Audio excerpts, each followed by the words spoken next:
Priya ಸ್ಪರ್ಧಾರ್ಥಿಗಳೇ, India for ಐಎಸ್ಗೆ ಆತ್ಮೀಯ ಸ್ವಾಗತ. ಕನ್ನಡದಲ್ಲಿ ಕರೆಂಟ್ ಅಫೇರ್ಸ್ ಅನ್ನ ಪ್ರಸ್ತುತಿಪಡಿಸುವ ಸರಣಿಗೆ ನಿಮ್ಮೆಲ್ಲರಿಗೂ ಸ್ವಾಗತ. ನಾನು ಶಿವಲಿಂಗಯ್ಯ.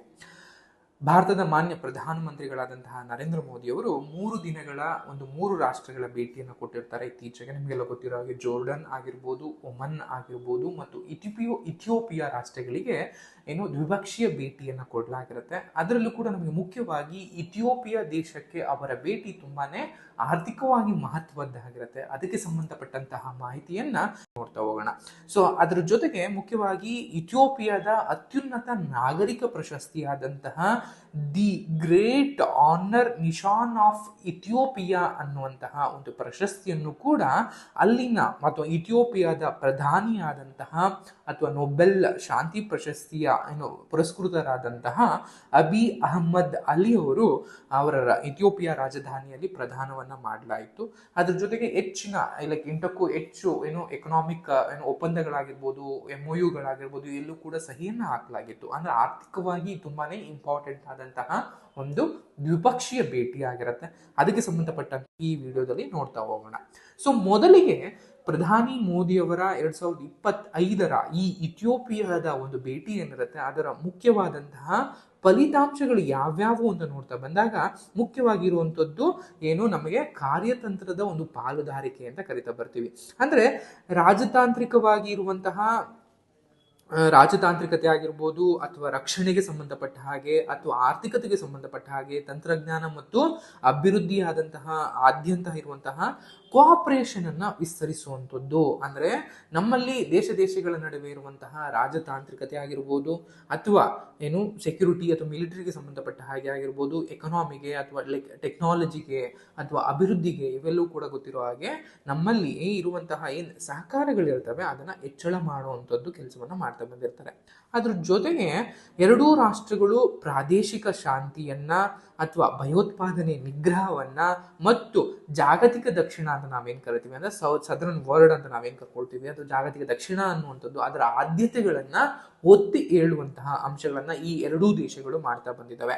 ಅದ್ರ ಜೊತೆಗೆ ನಿಮ್ಗೆ ಮೊದಲೇ ಹೇಳಿದ ಹಾಗೆ ಇಥಿಯೋಪಿಯಾದ ಅತ್ಯುನ್ನತ ನಾಗರಿಕ ಪ್ರಶಸ್ತಿಯಾದಂತಹ great Honour Nishan of Ethiopia ಅನ್ನುವಂತಹ ಪ್ರಶಸ್ತಿಯನ್ನ ಎರಡೂ ದೇಶಗಳ ಸಹಕಾರವನ್ನ ಹೆಚ್ಚಿಸೋದಕ್ಕೆ ಮೋದಿ ಅವರು ನೀಡಿದಂತಹ ಒಂದು ಪ್ರೋತ್ಸಾಹವನ್ನು ಗುರುತಿಸಿ ಅವರಿಗೆ ಈ ಪ್ರಶಸ್ತಿಯನ್ನು ಕೂಡ ಕೊಡಲಾಗಿದೆ ಅನ್ನುವಂಥದ್ದು. ನೆಕ್ಸ್ಟ್ ಇನ್ನು ಒಪ್ಪಂದಗಳಿಗೆ ಬರೋದಾದ್ರೆ, ಎಕಾನಾಮಿಕ್ ಬಂದಾದ್ರೆ, ಭಾರತ ನಿಮಗೆಲ್ಲ ಗೊತ್ತಿರೋ ಹಾಗೆ ಈ ಒಂದು ಭೇಟಿನಲ್ಲಿ 8ಕ್ಕೂ ಹೆಚ್ಚು MOUs ಮತ್ತು ಅಗ್ರಿಮೆಂಟ್ಗಳ ನಡುವೆ ಒಂದು ಸಹಿಯನ್ನ ಹಾಕಲಾಯಿತು. ಅವು ಯಾವ್ಯಾವುದು ನೋಡ್ತಾ ಬಂದಾಗ ಮೊದಲಿಗೆ elevation of bilateral ties to strategic partnership, ಅಂದ್ರೆ ದ್ವಿಪಕ್ಷೀಯ ಒಪ್ಪಂದಗಳಿಂದ ಮೇಲಕ್ಕೆ ಕಾರ್ಯತಂತ್ರದ ಒಪ್ಪಂದಗಳು ಅಂತ ಕರಿತೇವೆ. ಅಂದ್ರೆ ಸ್ಟ್ರಾಟಜಿಕ್ ಪಾರ್ಟ್ನರ್ಶಿಪ್ಗೆ ಅದನ್ನ ಎನಾನ್ಸ್ ಮಾಡಿದ್ದು ಅಥವಾ ಅದನ್ನ ಮೇಲ್ದರ್ಜೆಗೆ ಏರಿಸಿದ್ದು. ಇದಕ್ಕೆ ಮುಂಚೆ ಕೇವಲ ದ್ವಿಪಕ್ಷೀಯ ಒಪ್ಪಂದಗಳಿರ್ತಿತ್ತು. ಆ ದ್ವಿಪಕ್ಷೀಯ ಒಪ್ಪಂದಗಳಿಂದ ಮೀರಿ ಅದಕ್ಕೂ ಮೇಲೆ ನಾವೀಗ ಸ್ಟ್ರಾಟಜಿಕ್ ಪಾರ್ಟ್ನರ್ಶಿಪ್ ಅಂತ ಕರಿತೀವಿ, ಅಥವಾ ಕಾರ್ಯತಂತ್ರದ ಒಂದು ಒಪ್ಪಂದ ಅನ್ನೋ ರೀತಿಯಲ್ಲಿ ಪಾಲುದಾರಿಕೆ ಅನ್ನುವಂತಹ ಅಂಶಕ್ಕೆ ನಾವು ಮೇಲ್ದರ್ಜೆಗೆ ಏರಿಸಿರುವಂತದ್ದು. ಅದ್ರ ಜೊತೆಗೆ agreement on cooperation and culture mutual administrative assistance in custom ಮ್ಯಾಟರ್ಸ್ಗಳಿಗೆ, ಸುಂಕಗಳಿಗೆ ಸಂಬಂಧಪಟ್ಟ ಹಾಗೆ ಎರಡು ದೇಶಗಳ ನಡುವೆ ಸಹಕಾರಗಳಾಗಿರ್ಬೋದು, ಮ್ಯೂಚುವಲ್ ಅಡ್ಮಿನಿಸ್ಟ್ರೇಟಿವ್ ಅಸಿಸ್ಟೆನ್ಸ್ ಗಳನ್ನು ಕೊಡುವಂತದ್ದಾಗಿರ್ಬೋದು. ಅದ್ರ ಜೊತೆಗೆ ಮೆಮೊರಾಂಡಮ್ ಆಫ್ ಅಂಡರ್ಸ್ಟ್ಯಾಂಡಿಂಗ್ ಅಂತ ಕರಿತೀವಿ, ಅಥವಾ ತಿಳುವಳಿಕೆ ಪತ್ರಗಳು, MOU for establishing data centre at the ministry of foreign affairs of Ethiopia. ಇಥಿಯೋಪಿಯಾದ ಫಾರಿನ್ ಅಫೇರ್ಸ್ ಮಿನಿಸ್ಟ್ರಿ ಏನಿದೆ ಅಲ್ಲಿ ಭಾರತ ಸರ್ಕಾರ ಡೇಟಾ ಸೆಂಟರ್ ಅನ್ನ ಎಸ್ಟಾಬ್ಲಿಷ್ ಮಾಡ್ತಾ ಇದೆ. And implementing arrangement for cooperation in United Nations piece keeping operations training, ಅಂದ್ರೆ ವಿಶ್ವಸಂಸ್ಥೆಯ ಶಾಂತಿ ಪಾಲನಾ ಪಡೆ ಏನಿದೆ ಅಲ್ಲಿಗೆ ಬೇಕಾದಂತಹ ಇಥಿಯೋಪಿಯಾಗೆ ಬೇಕಾದಂತಹ ಒಂದು ಸಲಹೆಗಳನ್ನ ಅಥವಾ ಒಂದು ತರಬೇತಿಯನ್ನ ಕೊಡುವಂಥದ್ದು ಕೂಡ ಕೆಲಸವನ್ನ ಮಾಡಲಾಗುತ್ತೆ ಅಂತ ಭಾರತ ಒಪ್ಪಂದವನ್ನ ಸಹಿಯನ್ನ ಮಾಡ್ಕೊಂಡಿದೆ.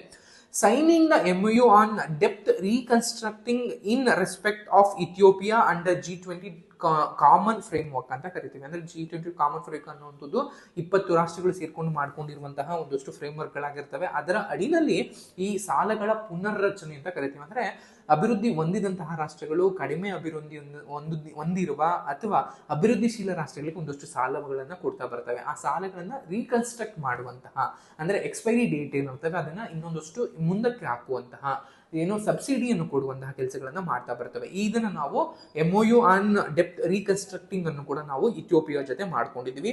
And doubling the scholarship to Ethiopian scholars under the ICCR scholarship programme. ಪ್ರತಿ ವರ್ಷ ವಿದೇಶಿ ವಿದ್ಯಾರ್ಥಿಗಳಿಗೆ ಒಂದಷ್ಟು ಸ್ಕಾಲರ್ಶಿಪ್ ಗಳನ್ನ ಕೊಡಲಾಗುತ್ತೆ. ಬಟ್ ಈ ವರ್ಷದಿಂದ ಅದನ್ನ ಡಬಲಿಂಗ್ ಮಾಡ್ತಾ ಇದೀವಿ. ಆ ಒಂದು ಪ್ರೋಸೆಸ್ ಕೂಡ ಸಹಿಯನ್ನ ಹಾಕಲಾಗಿದೆ. Specialized short term courses to the students and professionals of Ethiopia in the field of artificial intelligence and ITEC ಅನ್ನೋ ಪ್ರೋಗ್ರಾಮ್ಗಳಿಗೆ, ಅಥವಾ ಕೃತಿಕ ಬುದ್ಧಿಮತ್ತೆಗೆ ಮತ್ತು ವಿಜ್ಞಾನಕ್ಕೆ ತಂತ್ರಜ್ಞಾನಕ್ಕೆ ಸಂಬಂಧಪಟ್ಟಂತಹ ಕ್ಷೇತ್ರಗಳಲ್ಲಿ ವಿದ್ಯಾರ್ಥಿಗಳಿಗೆ ಮತ್ತು ವೃತ್ತಿಪರರಿಗೆ ಒಂದು ತರಬೇತಿಯನ್ನು ಕೂಡ ಕೊಡಲಾಗುತ್ತೆ ಅನ್ನುವಂಥದ್ದು. ಅಂದ್ರೆ ಶಾರ್ಟ್ ಟರ್ಮ್ ಅಥವಾ ಏನು ಅಲ್ಪಕಾಲದ ತರಬೇತಿಯನ್ನು ಕೊಡುವಂಥದ್ದು. India to help augment the capacity of a Mahatma Gandhi Hospital in Addis Ababa in the fields of maternal health care and neonatal care ಅನ್ನುವಂಥದ್ದು. ಅಂದ್ರೆ ಅವರ ಇಥಿಯೋಪಿಯಾದ ರಾಜಧಾನಿಯಲ್ಲಿ ಇರುವಂತಹ ಮಹಾತ್ಮ ಗಾಂಧಿ ಹಾಸ್ಪಿಟಲ್ ನಲ್ಲಿ ತಾಯಂದಿರ ಮತ್ತು ನವಜಾತ ಶಿಶುಗಳ ಒಂದು ಆರೈಕೆಗೆ ಇನ್ನೊಂದಷ್ಟು ಕೆಪಾಸಿಟಿಯನ್ನು ಜಾಸ್ತಿ ಬಿಲ್ಡ್ ಮಾಡುವಂತಹ ಒಪ್ಪಂದಗಳಿಗೂ ಮತ್ತು MOUಗಳಿಗೆ ಭಾರತ ಸರ್ಕಾರ ಸಹಿಯನ್ನ ಹಾಕಿದೆ ಅನ್ನುವಂಥದ್ದು ಕೂಡ ಗೊತ್ತಿರಲಿ. ಇದ್ರ ಭಾರತ ಆರ್ಥಿಕ ಮತ್ತು ವಾಣಿಜ್ಯಕ್ಕೂ ಸಂಬಂಧಪಟ್ಟ ಹಾಗೂ ಕೂಡ ಅನೇಕ ಒಪ್ಪಂದಗಳನ್ನು ಕೂಡ ಹಾಕೊಂಡಿದೆ. ಅಂದ್ರೆ ದ್ವಿಪಕ್ಷೀಯ ಸಂಬಂಧಗಳು ಅನ್ನುವಂಥದ್ದು ನಮಗೆ ಮುಖ್ಯವಾಗಿ ಕೇಂದ್ರ ಆಧಾರ ಸ್ತಂಭವಾಗಿರುತ್ತೆ. ಈ ಎರಡೂ ದೇಶಗಳ ನಡುವೆ ಏನಿಲ್ಲ ಅಂದ್ರೂ ಕೂಡ ಪ್ರತಿ ವರ್ಷ US ಅಮೆರಿಕನ್ ಡಾಲರ್ಗೆ ಸಂಬಂಧಪಟ್ಟ ಹಾಗೆ 550 ಮಿಲಿಯನ್ಗೂ ಹೆಚ್ಚು ವ್ಯಾಪಾರಗಳು, ವಹಿವಾಟುಗಳು ಈ ಎರಡೂ ದೇಶಗಳ ನಡುವೆ ನಡೆಯುತ್ತೆ.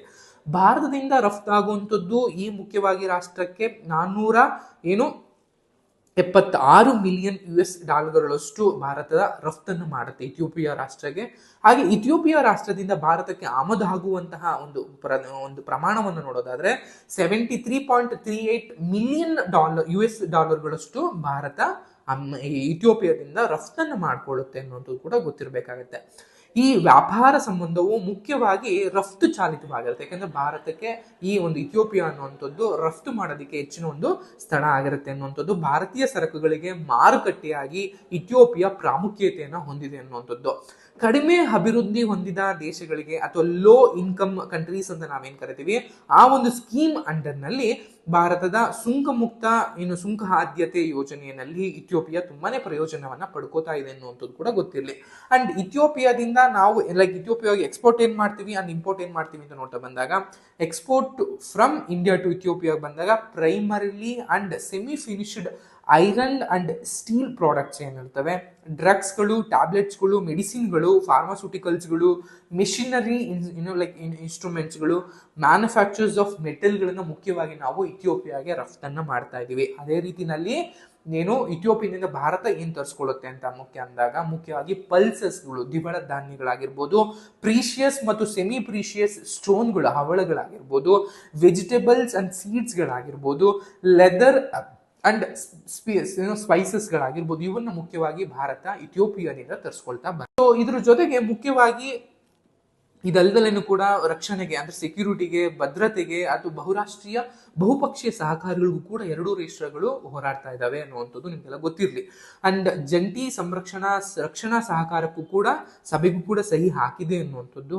ಅಂಡ್ ವಿಶ್ವಸಂಸ್ಥೆಯ ಶಾಂತಿ ಮತ್ತು ಸ್ಥಿರತೆಗೆ ಒಂದು ಹಂಚಿಕೆ ಏನಿರುತ್ತೆ ಅದಕ್ಕೆ ಪ್ರತಿಬಿಂಬಿಸುವಂತಹ ವಿಶ್ವಸಂಸ್ಥೆಯ ಶಾಂತಿ ಪಾಲನಾ ಕಾರ್ಯಾಚರಣೆಗಳಲ್ಲಿ ನಿರಂತರ ಸಹಯೋಗವನ್ನು ಕೊಡುವಂಥದ್ದು.